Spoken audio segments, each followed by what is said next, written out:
Hello everyone. आज हम बात करने वाले हैं कोराइनी बैक्टीरियम डिप्थेरी की। ठीक है, तो देखिए कोराइनी बैक्टीरियम डिप्थेरी ये ग्राम पॉजिटिव होता है। ठीक है, और ये बेसिलाई होता है। ठीक है, ये बेसिलाई होता है और ग्राम पॉजिटिव। तो देखिए हम यहाँ पे फिर से एक बार रिकॉल करा दें कि जितने भी बेसिलाई होते हैं ना, ये बेसिलाई मोस्टली जो होते हैं निगेटिव होते हैं, तो मोस्टली निगेटिव होते हैं। और ग्राम पॉजिटिव बेसिलाई ये सिर्फ कुछ हैं। ठीक है, इसको हम यहाँ मैकडोनाल्ड से याद करते हैं और एक बार फिर से रिवाइज करा दें। देखिए मैकडोनाल्ड से सारे है, माइकोबैक्टीरियम है, एंथ्रास बेसिलस है, क्लोस्ट्रीडियम स्पीसीज है, इसी तरीके से कोराइनी बैक्टीरियम डिप्थेरी है और नोकार्डिया है और एक्टिनोमाइसिस है और लिस्टीरिया है और डिप्थेरियोइड्स है। ठीक है, तो ये सारे जो हैं ग्राम पॉजिटिव बेसिलाई होते हैं। इनके अलावा मोस्टली जो होते हैं वो ग्राम निगेटिव बेसिलाई होते हैं। तो ग्राम पॉजिटिव बेसिलाई सिर्फ इतने हैं।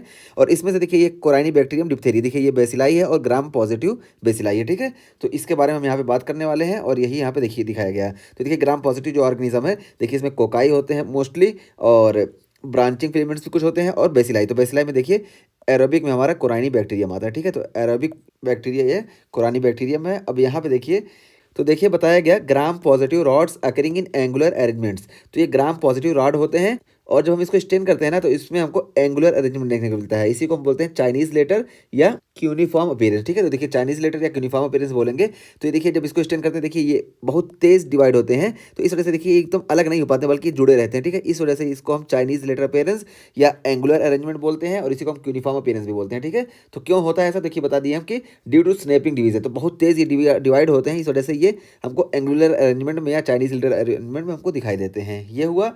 और उसका फिर देखिए बताया गया कि ट्रांसमिटेड बाय रेस्पिरेटरी ड्रॉपलेट्स। तो ये ट्रांसमिट मोड ऑफ ट्रांसमिशन की बात की गई कि रेस्पिरेटरी ड्रॉपलेट्स से ट्रांसमिट होंगे। और कॉज क्या करते हैं, तो देखिए कॉजेज डिप्थीरिया, तो ये डिप्थीरिया कॉज करते हैं और किसके जरिए, exotoxin encoded by beta prophase. तो देखिए ये डिप्थीरिया कॉज करते हैं, एक्सोटॉक्सिन प्रोड्यूस करते हैं। ठीक है, एक्सोटॉक्सिन ऐसे एक्सोटॉक्सिन प्रोड्यूस करते हैं जिसमें बीटा प्रोफेज प्रेजेंट होता है। और ये बीटा प्रोफेज क्या होता है कि जो बैक्टीरिया का जो जीनोम है ना, इस जीनोम में जब वायरल जीनोम भी आके इंटर कर जाता है ना, वायरल जीनोम आके इंटर कर जाएगा, तो इसी को हम बोलते हैं बीटा प्रोफेज। यानी यहाँ पे प्रोफेज आके एंटर कर जाएगा और ये आता है मोस्टली बैक्टीरियोफेज के जरिए, बैक्टीरियोफेज के जरिए आता है। और बैक्टीरियल जीनोम में आके ये प्रोफेज का भी जीन इम्बिड हो जाता है, जिसकी वजह से हमको बीटा प्रोफेज एक्सोटॉक्सिन देखने को मिलता है। ठीक है, तो नॉर्मल एक्सोटॉक्सिन नहीं होगा, इसमें बीटा प्रोफेज भी प्रेजेंट होता है। और अगर ये बीटा प्रोफेज ना प्रेजेंट हो ना, तो ये डिप्थीरिया जो होता है ये हार्मफुल नहीं होता है। तो इस वजह से बीटा प्रोफेज का बहुत बड़ा रोल होता है इसके एक्सोटॉक्सिन में। और उसका देखिए पोटेंट एक्सोटॉक्सिन, तो ये डिप्थीरिया टॉक्सिन जो होता है और ये बीटा प्रोफेज इनकोड होता है, ये टॉक्सिन की बात की जा रही है कि potent exotoxin inhibit protein synthesis. तो ये एक पोटेंट एक्सोटॉक्सिन है और ये प्रोटीन सिंथेसिस को इनहिबिट कर देता है। कैसे इनहिबिट करता है, तो उसका मैकेनिज्म बताया गया कि एडीपी राइबोसाइलेशन। तो एडीपी का राइबोसाइलेशन कर देता है ऑफ ईएफ2, ईएफ2 पे एडीपी का राइबोसाइलेशन कर देता है। ईएफ2 ये जो होता है ना, ये देखिए यहाँ पे, ये देखिए ये जो होता है इलोंगेशन फैक्टर होता है। ईएफ2 जो होता है ये इलोंगेशन फैक्टर होता है और इस पे जो है ईएफ2 जो होता है इसको इनहिबिट कर देता है। ठीक है, इस इलोंगेशन फैक्टर को राइबोसाइलेट कर देगा। इस वजह से देखिए जो प्रोटीन सिंथेसिस हो रही है ना, यानी एमआरएनए जो बन रहा है, इसको इलोंगेट नहीं होने देगा और इलोंगेशन की जो साइकिल इसमें नहीं जाने देगा, फौरन टर्मिनेशन हो जाएगा, जिसकी वजह से प्रोटीन जितनी लंबी बननी थी ना, प्रोटीन सिंथेसिस जो पूरी होनी थी वो नहीं हो पाएगा। तो यही यहाँ पे बताया गया कि ये जो टॉक्सिन होता है इसका मैकेनिज्म क्या होता है, किस मैकेनिज्म से ये इंजरी कॉज करता है। तो देखिए potent exotoxin inhibit protein synthesis को इनहिबिट कर देता है क्योंकि ये एडीपी राइबोसाइलेशन कर देता है ऑफ ईएफ2 पे एडीपी का राइबोसाइलेशन कर देगा, जिसकी वजह से प्रोटीन सिंथेसिस नहीं हो पाएगी। और जब प्रोटीन सिंथेसिस नहीं होगी तो इस वजह से leading to possible necrosis in pharynx. तो पॉसिबल नेक्रोसिस हमको देखने को मिलेगी कहाँ पे, फेरिंग्स में देखने को मिलेगी, कार्डियक एंड सीएनएस टिश्यू में। तो देखिए कार्डियक टिश्यू में भी हमको देखने को मिलेगा और सीएनएस टिश्यू में भी। और इसके सिम्टम की बात की जाए तो देखिए symptom include pseudo membranous pharyngitis. तो हमको सीडो मेम्ब्रेनस फेरेंजाइटिस देखने को मिलेगी, यानी ग्रेइश वाइट मेम्ब्रेन। देखिए ये देखिए ग्रेइश वाइट मेम्ब्रेन हमको देखने को मिलेगी, इसी को हम बोलते हैं सूडो मेम्ब्रेनस फेरेंजाइटिस। और यहाँ पे देखिए ये पुराने एडिशन में देखिए यहाँ पे दिखाए गए थे, ये देखिए यहाँ पे, ठीक है, ये देखिए सूडो मेम्ब्रेनस फेरेंजाइटिस ये है। ठीक, तो हमको सूडो मेम्ब्रेनस फेरेंजाइटिस देखने को मिलेगा डिप्थीरिया टॉक्सिन के जरिए। और लिम्फ एडिनोपैथी देखने को मिलेगी, और जब लिम्फ एडिनोपैथी देखने को मिलती है जिसको हम बोलते हैं बुल स्नेक अपीयरेंस। देखिए ये लिम्फ एडिनोपैथी की वजह से देखिए ये बुल स्नेक अपीयरेंस हमको देखने को मिला। ठीक है, तो ये हुआ डिप्थीरिया टॉक्सिन में देखने को मिला। और इसके अलावा देखिए बताया गया कि टॉक्सिन डिसेमिनेशन में कॉज मायोकार्डाइटिस, एरिथमियाज, न्यूरोपैथीज। तो जब टॉक्सिन बहुत ज़्यादा सेपरेट हो जाएगा ना, कंट्रोल नहीं हो पाएगा, तो ये मायोकार्डाइटिस भी कॉज करेगा। देखिए 7 to 10 डेज ये हमको मायोकार्डाइटिस देखने को मिलता है और ये most common cause of death है, ठीक है। डिप्थीरिया टॉक्सिन की वजह से most common cause of death myocarditis है, ठीक है। और एरिथमिया भी देखने को मिलेगा और न्यूरोपैथीज भी देखने को मिलेगी, जैसे ऑक्यूलोमोटर पैरालिसिस, ठीक है। ऑक्यूलोमोटर पैरालिसिस जब देखने को मिलेगी तो इसका क्या है, तो ये स्पॉन्टेनियस रिकवरी होती है, इतना डेंजरस नहीं है, ज़्यादा डेंजरस मायोकार्डाइटिस है और यही most common cause of death है। तो ये हुआ। अब हम लैब डायग्नोसिस की बात करें तो देखिए lab diagnosis based on gram positive rod with metachromatic granules and positive Elek test for toxin. तो देखिए लैब डायग्नोसिस में हमको क्या देखने को मिलेगा, ग्राम पॉजिटिव रॉड्स देखने को मिलेंगे और इसमें हमको मेटाक्रोमेटिक ग्रेन्यूल्स देखने को मिलेंगे।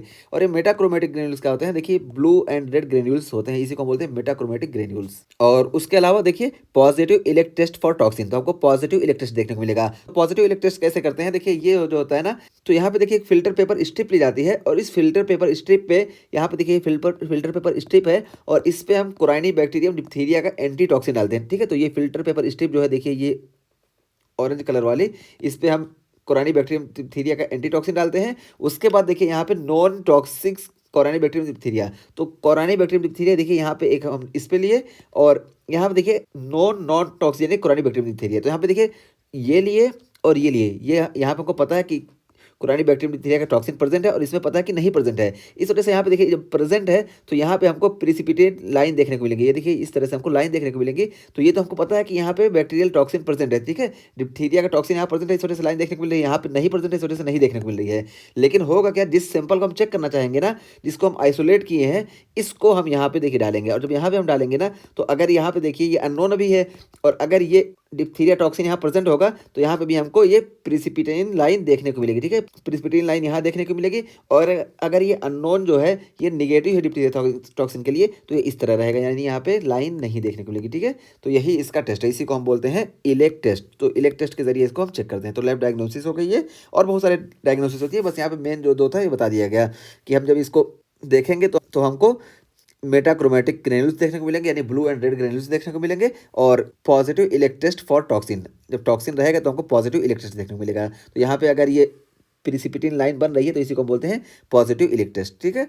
ये हुआ। और उसके बाद फिर देखिए टॉक्साइड वैक्सीन प्रिवेंट्स डिप्थीरिया, तो टॉक्साइड वैक्सीन जो होंगी ना ये डिप्थीरिया को प्रिवेंट करेंगी, तो डिप्थीरिया प्रिवेंशन के लिए हम टॉक्साइड वैक्सीन इस्तेमाल करते हैं। तो ये सारी चीज़ें हुई। और देखिए यहाँ पे बताया गया कि कोराइनी यानी क्लब शेप, तो कोरानी से मतलब क्या होता है, इसका नाम क्यों पड़ा, तो कोरानी माने क्लब शेप यानी मेटाक्रोमेटिक ग्रेन्यूल्स ऑन लॉफलर मीडिया। तो लॉफलर मीडिया पे जब हम इसको ग्रो कराएंगे ना तो यहाँ पे हमको मेटाक्रोमेटिक ग्रेन्यूल्स देखने को मिलेंगे। और ये लॉफलर मीडिया क्या होता है, इनरिच मीडिया होता है, ठीक है। इनरिच मीडिया इसमें बहुत तेज़ी से ये कोरानी बैक्टीरियम डिप्थीरिया ग्रोथ करेंगे और इसमें दूसरे भी ग्रोथ कर सकते हैं, लेकिन इसमें कोरानी बैक्टीरियम डिप्थीरिया बहुत तेज़ ग्रोथ करेगा। मतलब ये जो इनरिच मीडिया होता है इसका मतलब ये होता है कि यहाँ पे बहुत तेज़ी से ग्रोथ होता है, लेकिन ये पर्टिकुलर किसी के लिए नहीं होता है, इसमें दूसरे बैक्टीरिया भी ग्रोथ कर सकते हैं। तो ये हो गया हमारा इनरिच मीडिया जिसमें लॉफलर मीडिया हो गया। और ब्लैक कॉलोनीज ऑन सिस्टीन ट्यूलोराइट अगर या पोटेशियम ट्यूलोराइट अगर, तो देखिए दोनों इस्तेमाल करते हैं। तो यहाँ पे सिस्टीन दिया गया है और बहुत सारी जगह पे पोटेशियम दिया जाता है, तो ये इस्तेमाल करते हैं। और ये सेलेक्टिव मीडियम है और सेलेक्टिव मीडियम ये किसके लिए है, कोराइनी बैक्टीरियम डिप्थीरिया के लिए। तो ये सेलेक्टिव मीडियम है यानी इसमें ग्रो तो करेगा लेकिन सिर्फ कोराइनी बैक्टीरियम डिप्थीरिया ही इस मीडियम में ग्रो कर पाएगा और दूसरे जो ऑर्गेनिज्म वो इसमें नहीं ग्रो कर पाएंगे, इसी वजह से इसको हम सेलेक्टिव मीडियम बोलते हैं। तो ये देखिए इनरिच मीडियम की भी हम बात कर लिए, सेलेक्टिव मीडियम की बात कर लिए। इनरिच मीडियम पे हमको देखिए क्लब शेप देखने को मिलेंगे यानी मेटाक्रोमेटिक ग्रेन्यूल्स देखने को मिलेंगे और सेलेक्टिव मीडियम में देखिए हमको ब्लैक कॉलोनीज देखने को मिलेंगी। और उसके बाद फिर देखिए यहाँ पे इसको हम याद रखेंगे कि इसके मेन फीचर क्या है, ABCDEFG। तो मेन फीचर इससे हमको याद हो जाएंगे। ये हमारा कि ADP राइबोसाइलेशन करेगा और ADP राइबोसाइलेशन के जरिए ये प्रोटीन सिंथेसिस को इनहिबिट कर देता है। और बीटा प्रोफेज यानी टॉक्सिन में हमको बीटा प्रोफेज देखने को मिलता है, ठीक है। और कोराइनी बैक्टीरियम डिप्थीरिया की वजह से ये कॉज होता है, इसका पॉजिटिव एजेंट यही है। और इलांगेशन फैक्टर 2 इसमें जो होता है यही जो होता है EF फैक्टर या इलांगेशन फैक्टर 2, इसी को जाके ये इसके टॉक्सिन कोरानी बैक्टीरियम डिप्थीरिया के टॉक्सिन इसको इनहिबिट कर देते हैं। और इसमें देखिए आपको ग्रेन्यूल्स देखने को मिलते हैं, मेटाक्रोमेटिक ग्रेन्यूल्स देखने को मिलेंगे। और ट्रीटमेंट की बात करें तो देखिए डिप्थीरिया एंटीटॉक्सिन हम देंगे, ठीक है। तो मेन ट्रीटमेंट इसका क्या है, डिप्थीरिया एंटीटॉक्सिन। और इसमें हम इरेथ्रोमाइसिन या पेनिसिलिन भी दे सकते हैं, ठीक है। लेकिन मेन ट्रीटमेंट हमारा डिप्थीरिया एंटीटॉक्सिन है और इसमें हम ज़रूरत पड़े तो इरेथ्रोमाइसिन या पेनिसिलिन दे सकते हैं। तो ये हमारा कोरानी बैक्टीरियम डिप्थीरिया का टॉपिक कंप्लीट हुआ। इसमें हम देखें कि ये रॉड शेप बैक्टीरिया है और यहाँ पे हमको एंगुलर अरेंजमेंट देखने को मिलता है, जिसको हम चाइनीज लेटर अपीयरेंस बोलते हैं। और ये इसलिए देखने को मिलता है क्योंकि इसमें स्नैपिंग डिवीजन होता है, यानी बहुत तेजी से डिवीजन होता है, इस वजह से ये अलग नहीं हो पाते हैं, इससे जुड़े रहते हैं, ठीक है। ये हुआ। और इसमें देखिए प्रोफेज जो इसका एक्सोटॉक्सिन होता है उसमें प्रोफेज प्रेजेंट होता है। और ये जो होता है एक्सोटॉक्सिन, ये एडीपी राइबोसाइलेशन के जरिए EF2 इलांगेशन फैक्टर 2 को इनहिबिट कर देता है, जिसकी वजह से प्रोटीन सिंथेसिस इनहिबिट हो जाती है। इसी वजह से हमको नेक्रोसिस देखने को मिलती है, ठीक है, फेरिंग्स, कार्डिक टिश्यू में और सीएनएस में। और इसमें जो हम सिम्टम की बात करें तो देखो सीरोमेम्ब्रेनस फेरेंजाइटिस देखने को मिलता है। और ये देखिए सीरोमेम्ब्रेनस फेरेंजाइटिस ये हो गया। और लिम्फेडिनोपैथी भी देखने को मिलेगी, इसकी वजह से हमको बुल नेक अपीयरेंस देखने को मिलेगा। और ये जब टॉक्सिन ज़्यादा होते हैं तो ये मायोकार्डाइटिस कॉज करते हैं, और यही most common cause of death है। और एरिथमिया भी कॉज करेंगे और न्यूरोपैथीज भी कॉज करेंगे। और लैब डायग्नोसिस की बात करें तो हमको रॉड विद मेटाक्रोमेटिक सेल्स देखने को मिलेंगे, ठीक है, मेटाक्रोमेटिक ग्रेन्यूल्स।